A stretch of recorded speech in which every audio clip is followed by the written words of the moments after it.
there's some hugely positive experiences that are being talked about in the series. There's a lot of optimism.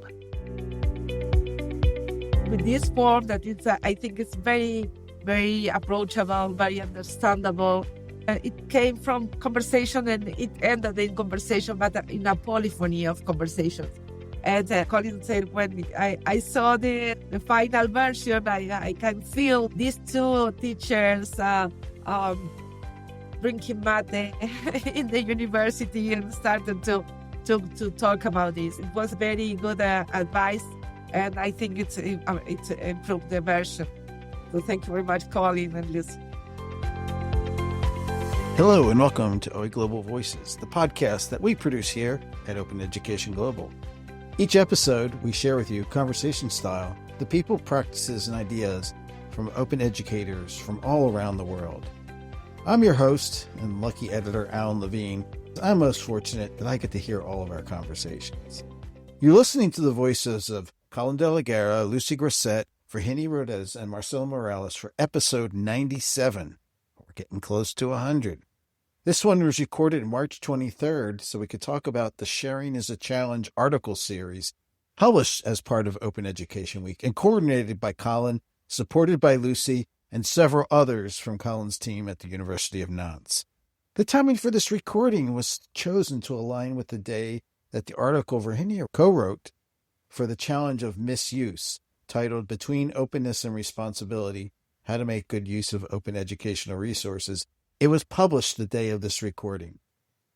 OEGlobal's Executive Co-Director, Marcela Morales, shares her perspective on openness, as well as an author of the very first article in the series on legitimacy. So let's get to the conversation.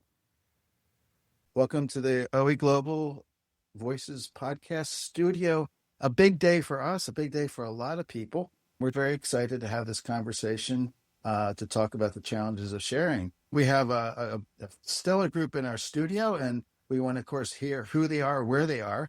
How are you doing today? Very well, thank you. Happy to be here with you. Okay, and so where are you? Where are you sitting right now? Now, I'm not in Uruguay. I'm currently in the Edinburgh Institute for the Future. I'm in a research state here in the Center of Digital Education.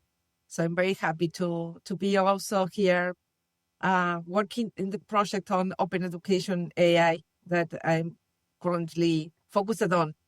That's fantastic. So you can see the castle from where you sit?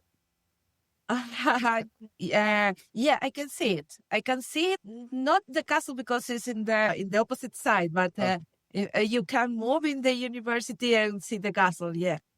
Excellent. A wonderful setting. So now we will shift to now to hear from. We'll first talk to Lucie. Let's hear from Lucie Grasset. Welcome to the show, Lucie. Let us know where you are and what you're doing today. Thanks for this invitation. I'm Lucie. I'm from Nantes University. The building where we are used to be a factory. It's in a highland in the River Loire, in the middle of the Loire River. So it's very sunny today, exceptional for the season. And your role on the Sharing is a Challenge series, what do you get to do this month?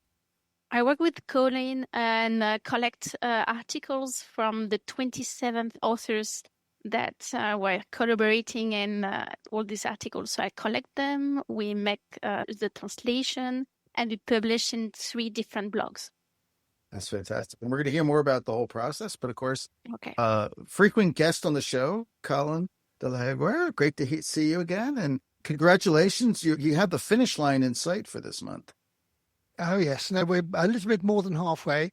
It's great. And so I'm Colin de Higuera. I'm UNESCO chair on open education and on artificial intelligence. I'm currently sitting actually in my house next to the sea and about 50 kilometers from where Lucie is.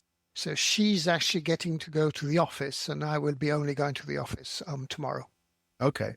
And we had a conversation earlier about sharing in flowers that I think was very appropriate, but we'll circle back to that, or maybe not. I also want to welcome to the studio my colleague Marcela Morales, and and just want to invite her because, well, she's important, but also she works with and knows Virginia very well. So good morning, Marcela.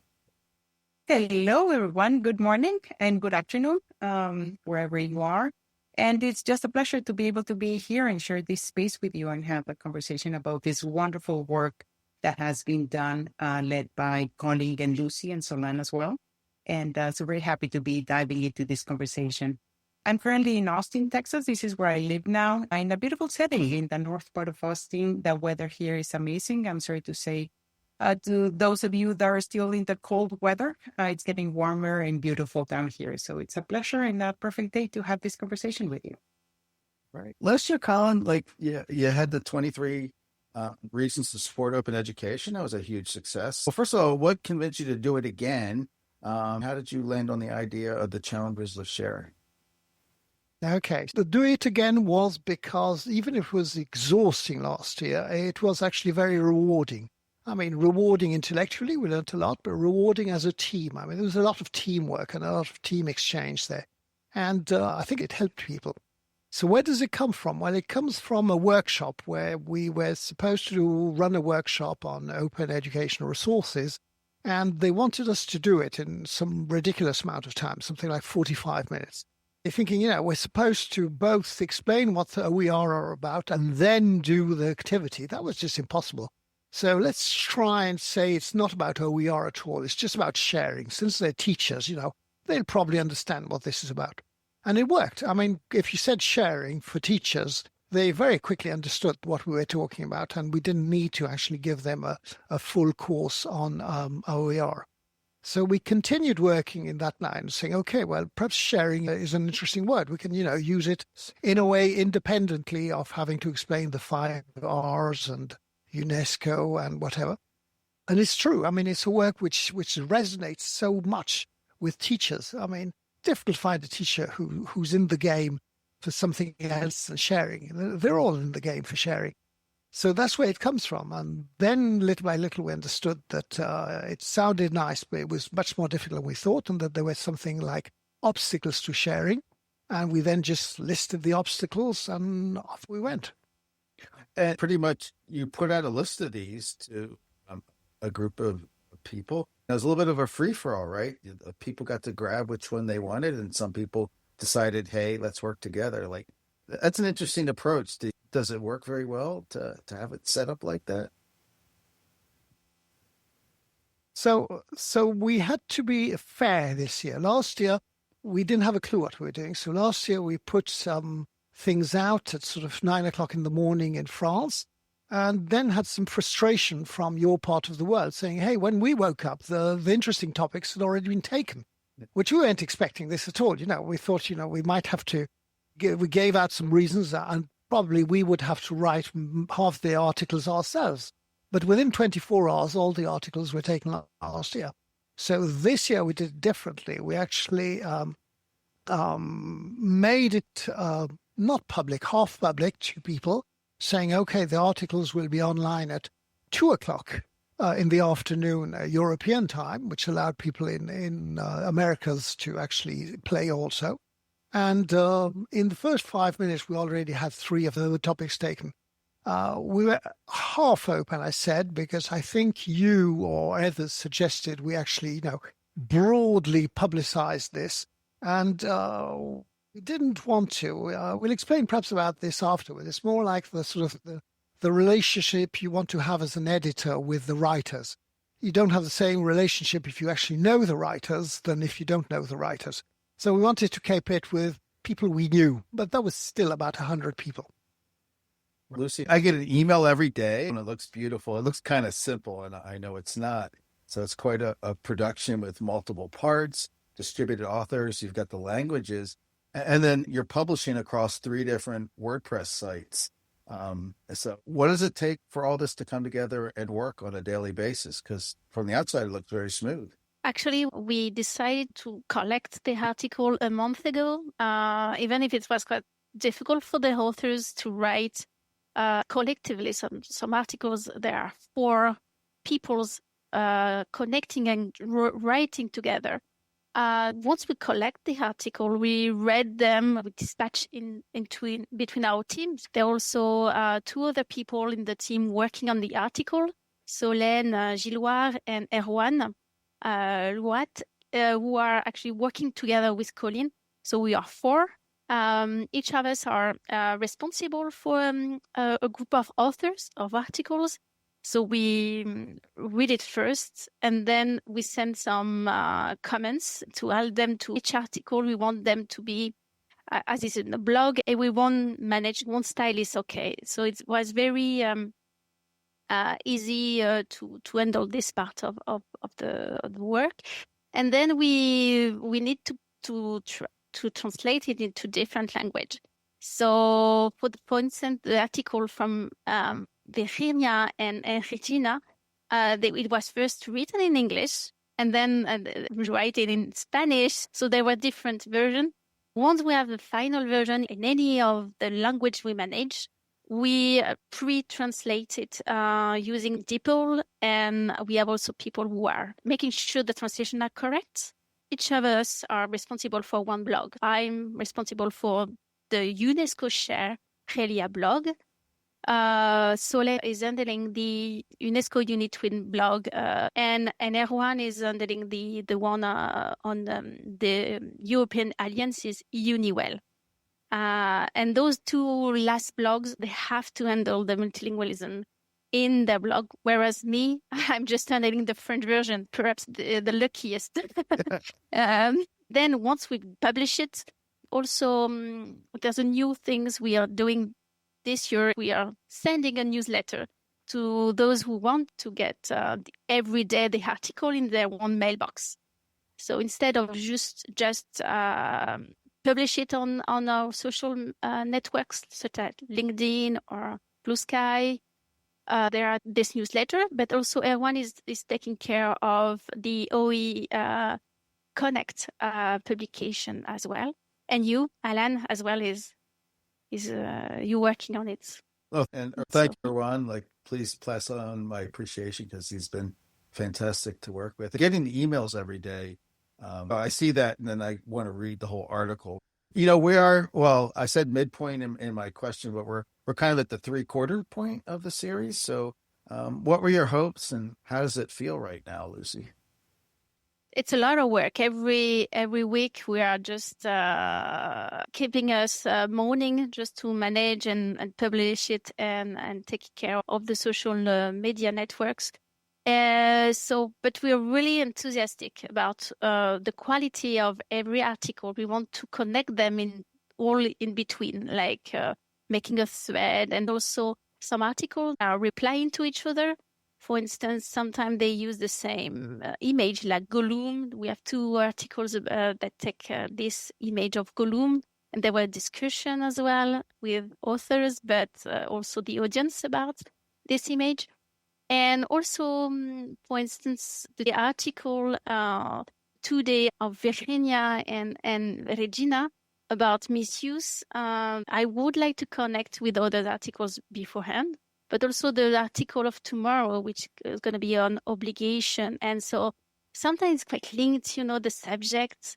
And when we decided about the publication of each article, sometimes we want to harmonize and mix different style, different languages, and different conception. Like sometimes we have articles written by French speakers, whereas we would like to have a mix within the week of different perspective. We think it's quite great for the audience, even though sometimes they're reading not in the same, the row as us. It's a real pleasure.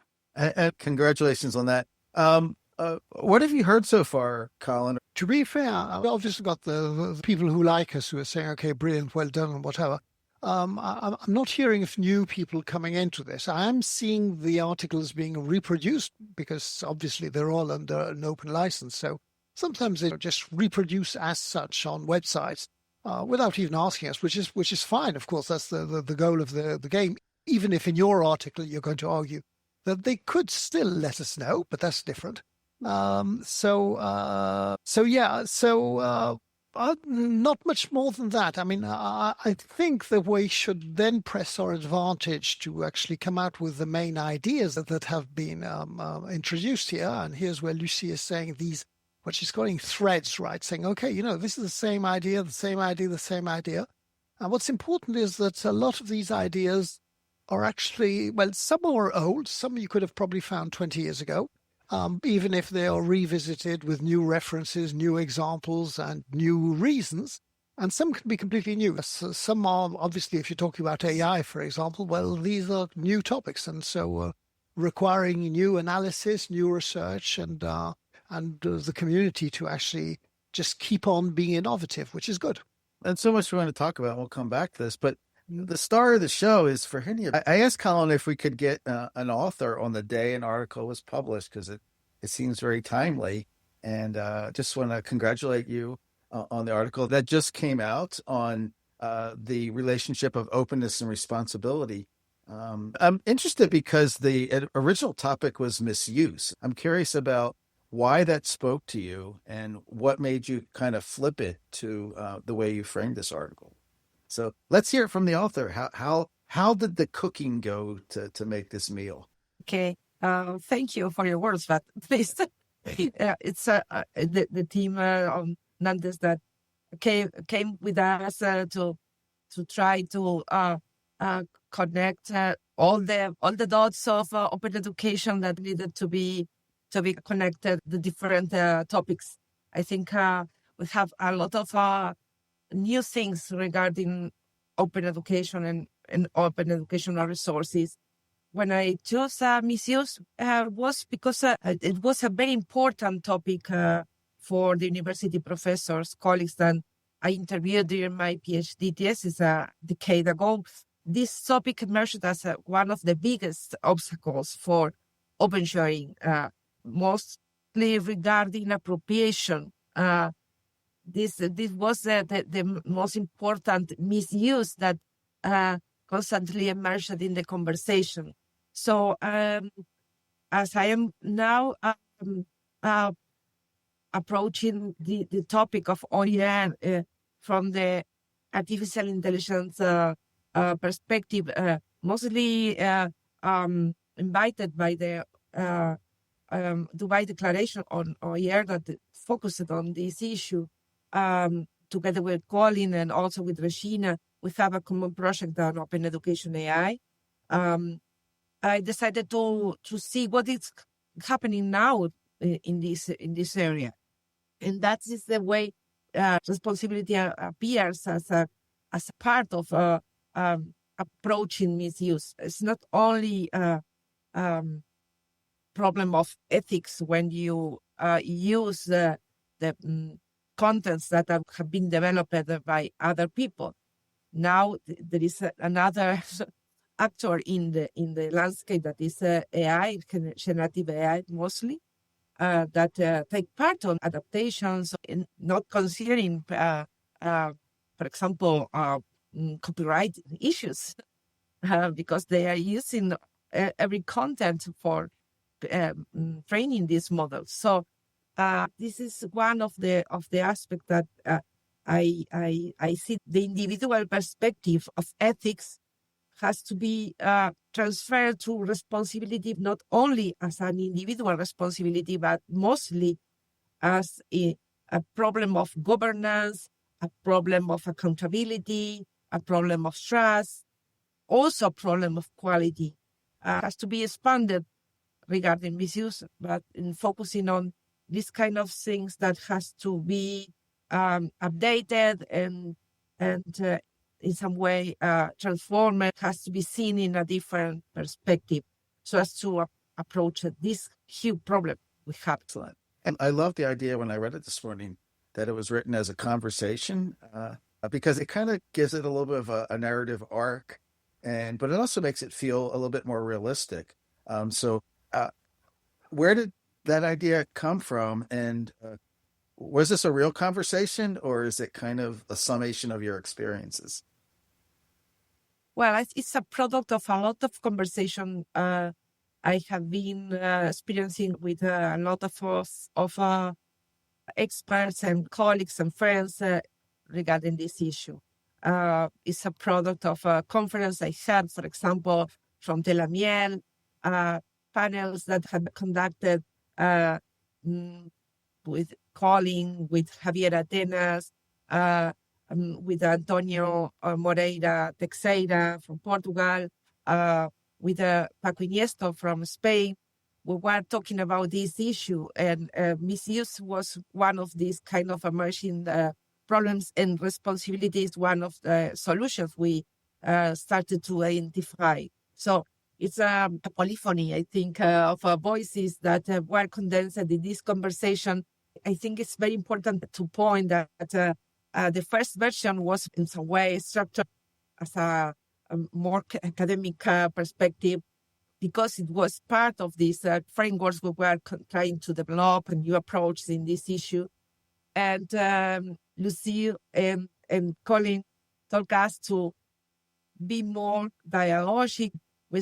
Regina came with the idea of a conversation with this form that is, I think it's very, very approachable, very understandable. It came from conversation and it ended in conversation, but in a polyphony of conversations. And Colin said, when I saw the final version, I can feel these two teachers drinking mate in the university and started to talk about this. It was very good advice, and I think it's improved the version. So thank you very much, Colin and Lucie.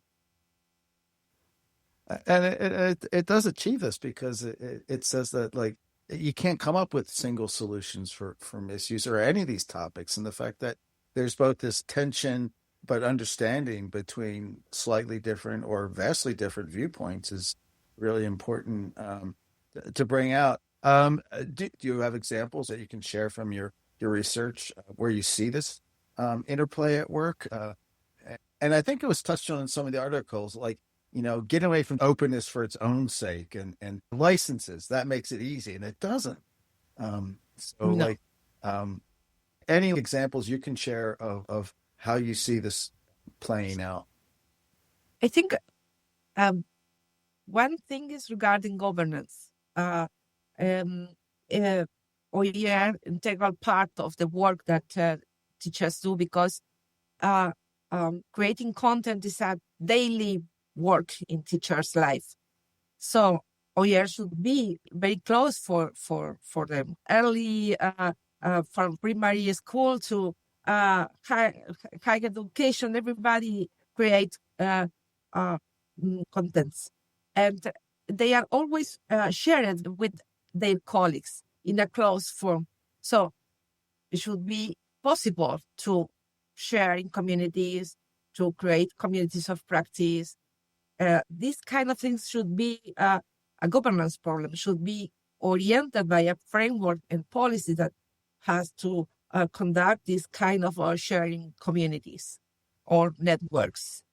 It depends of the approach, or also it depends of the weight of the community.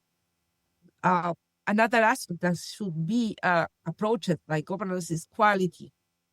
Quality always depended on the creation on the authors, but now we have another actor in the building that is artificial intelligence. So it has to be approached quality as a problem of systemic integrity and also academic integrity, but also a governance approach, because we have to include this kind of quality issues as part of the policies we have to design in the institutions and also at a national level if possible.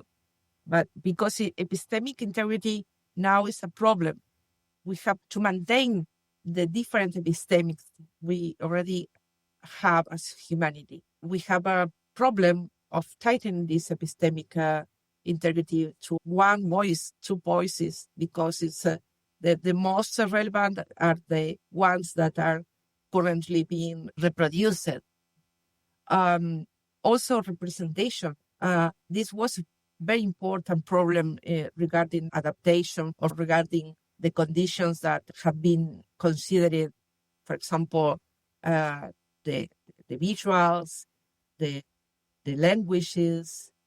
But what about representation in this context? Which kind of adaptation we have to do?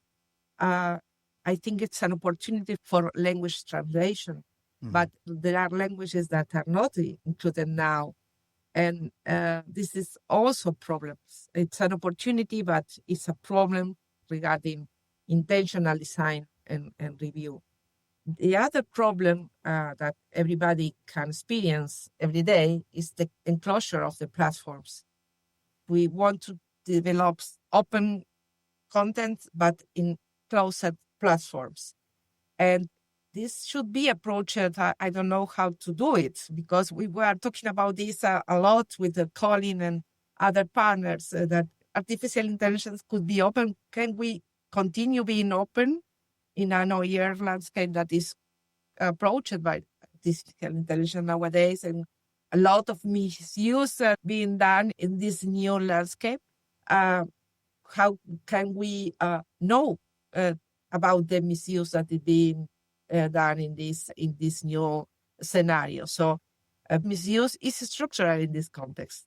Maybe openly licensed, but still circulates in environments that limit real educational freedom and restrictive conditions. It could be a problem. I can add more examples regarding the notion of provenance, the problem of data openness and unintended harm, and that's the reason why good intentions are not enough in this content. So responsibility is part of a new relevant approach that have to be developed, I think. Absolutely. And like a collaborative, collective responsibility. I would give Marcela a chance, first of all, because she knows Virginia very well. The way the topics are interconnected, like Marcela wrote the early piece on legitimacy, and all these topics end up interconnecting. So any thoughts about legitimacy and responsibility, Marcela, or anything else you want to add to the conversation? Yes, thank you. I think that's exactly what I was thinking now. First of all, how the entire series interconnected between the topics, because I wrote the one for legitimacy, and I was trying also to focus on the way that we as a community validate the openness, like the OERs. Which OERs are we validating and why? So I see like a very common connection with what Virginia and Regina wrote for this particular article. It goes back to the use of OER. How are we using it? How are we expressing it to the rest of the community? And how can we encourage others to use it properly? And so that's why I really appreciated Virginia's article, particularly because it's circling back to that. We are also passionate about the concept of open. Within the community, there's nobody that you can talk to that wouldn't support the core elements of openness. But why these kind of efforts are so important, I think that we highlight that connection between this emotion of, yes, open should be in everything that we do, but then how do we connect it to the how-tos? How do I really do open? Like, can we guide people? That's where we as a community are sometimes maybe having spaces of improvement of how can we lead people into the open practice itself, which is why I really appreciated this particular article, Virginia and Regina. You were so concrete at saying, yes, OER, the way that you open, like OERs work because they are open, but how? How? We cannot have guarantee of the use without letting people know how can they use it.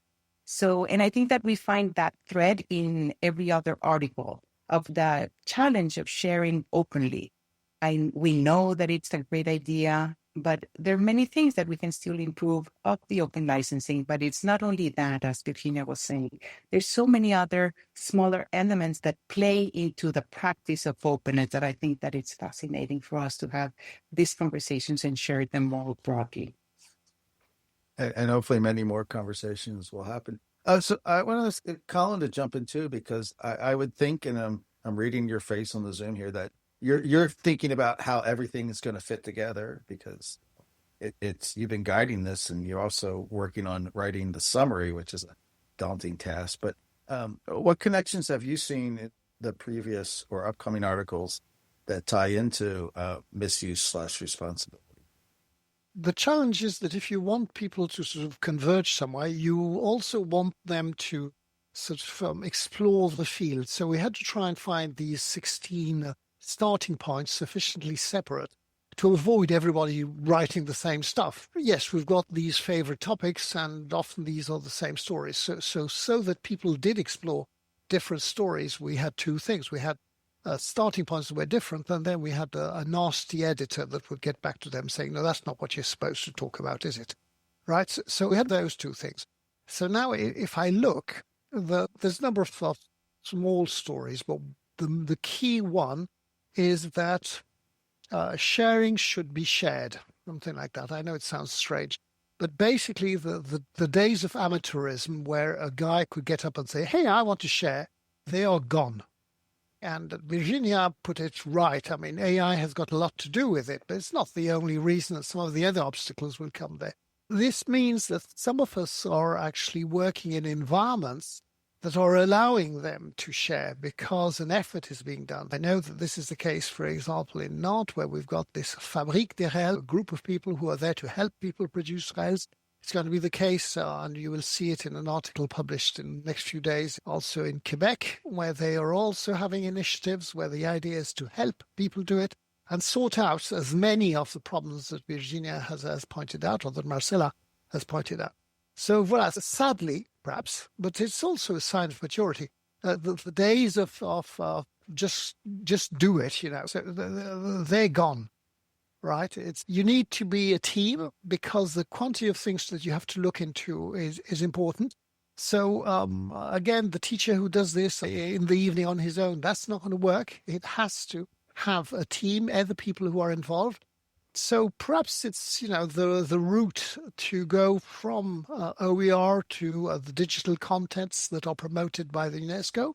Perhaps that's what needs to be explored. But something is changing, but there's some hugely positive experiences that are being talked about in the series. There's a lot of optimism.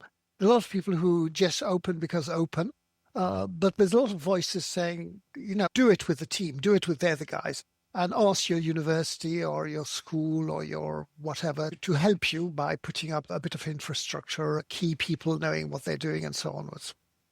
Okay, and so a preview, what's happening this week? What's coming out? Lucie, go on. Tomorrow we will have an article from Luc Massou. He's working in the French ministry, and he's going to talk about obligation. So it will actually link to some of the theme we were handling, like in your articles about legitimacy and misuse. So that's why sometimes I want to connect all those articles. And then we will have another on Wednesday with an article from people from Italy, from Alessandra Gamino and Benedetta Colacci. Sorry for the pronunciation. I tried the Italian accents, but they will talk about discoverability. It's great to make a very good OER and putting it online, but we want them to be discovered. That actually links also to other article like usefulness. Why are doing this if nobody can access to these treasures?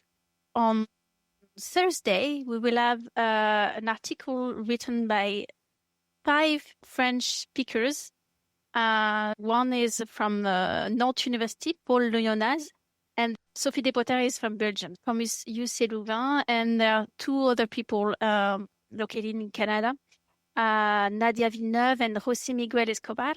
From the Fabrique Rile, they will be handling the time-consuming challenge, so it's a really interesting article as well. And then we will end the series with the article from Alan on Monday, the last day of March, about ungratefulness. Virginia, just curious how it felt this morning to see your article appear this morning in the email and on the websites. I wanted to share this. Well, I'm very happy. I'm very happy to see all the articles have been published as part of the Open Education Week. The purpose of this initiative that the UNESCO chair tried to conduct a celebration of open education. I'm very happy to be part of all of these activities, and I'm very happy that Colin and partners invited us to be part of. So thank you very much. I'm very happy. Oh, well, thank you so much, and congratulations as well to Colin and Lucy and everybody else in the project. So do I ask what might happen next year? You can ask. At this point, people are going to say that this was too exhausting, too tiring, we shouldn't do it again. That's what normally will happen in a few days. It's a big ask on people. And there's a number of projects where we've been stranded because so much energy has been put into this. But then we'll recover and probably find something. But it's not that easy. You want to find an angle where you get people excited.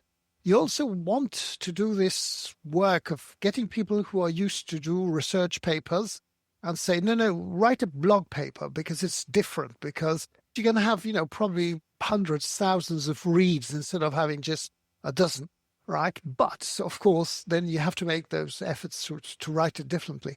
We'll see. I mean, at this point, we've still got to sort of recap. We want to actually see if we can publish the results also as a volume of something openly, obviously. So we'll be working with all this.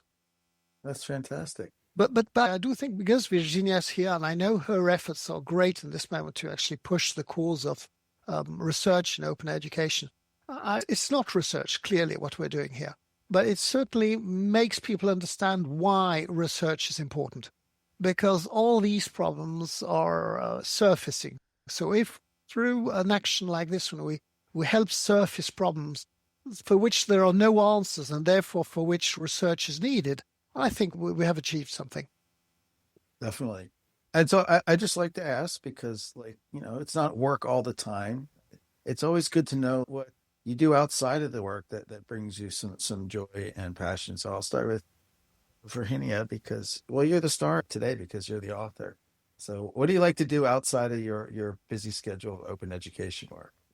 Yes, I have it. I like to walk in the nature. Nature is the most important part of my daily life. I like to see birds. I'm going to be the lady of the birds when I retire. I like to hear and photograph and see different kind of birds in different contexts. I like walking a lot. And I think this is the most important hobby nowadays in this part of my life, because hobbies were evolving during the different parts of my life. I also like a lot cinema. I like films. My original for education is in communication. This is very important for me, and to see different kinds of movies that came from different parts of the world and show us different perspectives of problems that are currently part of the humanity.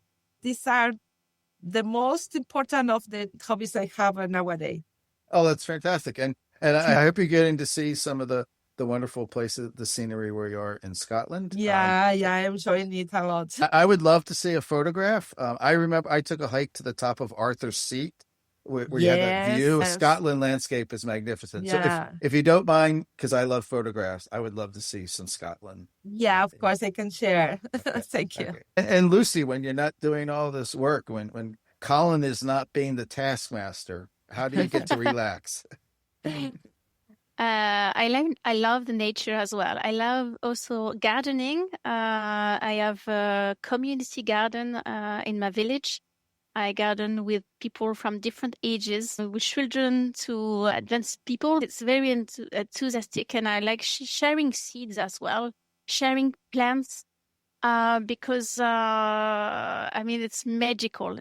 Currently it's spring in France, so everything is blooming. I love it, and I see all those little seeds grow, so it's bringing a lot of joy.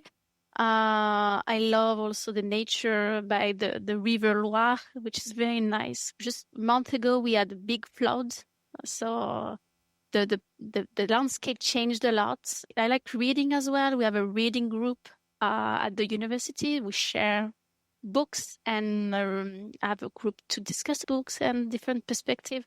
We have different, point of view about one author, so it's also a nice discussion. And I mean, before you came on, Colin was talking about the plants that you shared with him, and we'll get to him last. But Marcela, we give you an avenue. You're so busy with running Open Education Global. I hope you have some free time. Yes, absolutely. I think that I align with Virginia and Lucie, and really, I think that the simple pleasures in life are the most beautiful ones. That's why I enjoy being outside, spending time with loved ones, cooking, having a good meal, having a good laugh, really just spending time together. That's the biggest pleasure in life, I think. So as we are now, hopefully we're going to be in the same room in person sometime soon. Thanks for sharing that. And Colin, so you're a busy person too. What do you get to do when you're not working?